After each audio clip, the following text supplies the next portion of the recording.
সারা দেশে গণহত্যাসহ বিভিন্ন মামলার আসামিদের গ্রেফতার এবং অবৈধ অস্ত্র উদ্ধারে অভিযান চালানোর দাবিতে বৃহস্পতিবার অবস্থান কর্মসূচি পালন করেছেন বৈষম্য বিরোধী ছাত্র আন্দোলনের নেতাকর্মীরা।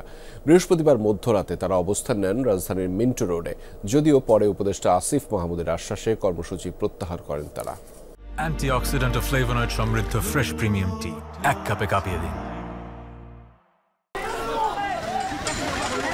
বৃহস্পতিবার দিবাগত রাত 12:30টার দিকে মিন্টু রোডের গোল চত্বরে হঠাৎ করে অবস্থান নেন বৈষম্য বিরোধী ছাত্র আন্দোলনের নেতাকর্মীরা।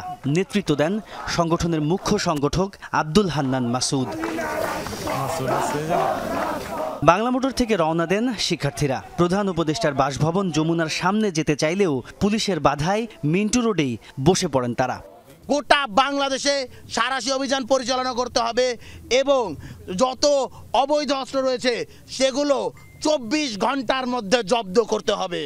সারা দেশ থেকে অবৈধ অস্ত্র উদ্ধারে অভিযান পরিচালনার দাবি তোলেন বৈষম্য বিরোধী ছাত্র আন্দোলনের নেতাকর্মীরা। যারা এজাহারভুক্ত আসামি তাদের পর্যন্ত অ্যারেস্ট করা হয় নাই, যারা হত্যা মামলার আসামি বিভিন্ন কারণে তাদের অ্যারেস্ট করা হয় নাই। তাহলে স্বরাষ্ট্র উপদেষ্টা করছেটা কি বাংলাদেশে? তার কাজটা কি? যদি অস্ত্র উদ্ধার করতে না পারে তাহলে আমাদেরকে বলুক, আমাদেরকে গুলি করে মেরে ফেলুক। আমরা এখানে এসেছি, আমাদেরকেও গুলিটা করে দিক, তাহলে আমরা মরে যাই। যদি আওয়ামী লীগের হাতে অস্ত্র থাকে তাহলে আমরা জীবিত থেকে লাভ কি? রাত 2টার পর ঘটনাস্থলে আসেন উপদেষ্টা আসিফ মাহমুদ সজীব ভুঁইয়া। সরকারের উচ্চ পর্যায়ের নির্দেশনার কথা উল্লেখ করে তিনি বলেন, অবৈধ অস্ত্র উদ্ধারে কঠোর অ্যাকশনে যাবে যৌথ বাহিনী। পরাজিত ফ্যাসিবাদী শক্তি নানাভাবেই আরও বিভিন্ন জায়গা থেকে অস্ত্র বাংলাদেশে ঢোকানোর এবং দেশের পরিস্থিতি অস্থিতিশীল করার চেষ্টা করছে। সম্মিলিত যৌথ বাহিনী আছে, সেই যৌথ বাহিনীর অভিযান অতি ইফেক্টিভভাবে যাতে আবার পরিচালনা করা যায় এবং যে অস্ত্রগুলো জনগণের জন্য হুমকি স্বরূপ এখনও বাইরে আছে সেগুলো দ্রুত উদ্ধার করার জন্য আমরা সরকারের সর্বোচ্চ পর্যায় থেকে নির্দেশনা দিব।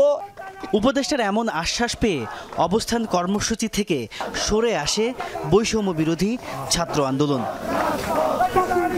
তাজনুর ইসলাম, যমুনা নিউজ, ঢাকা।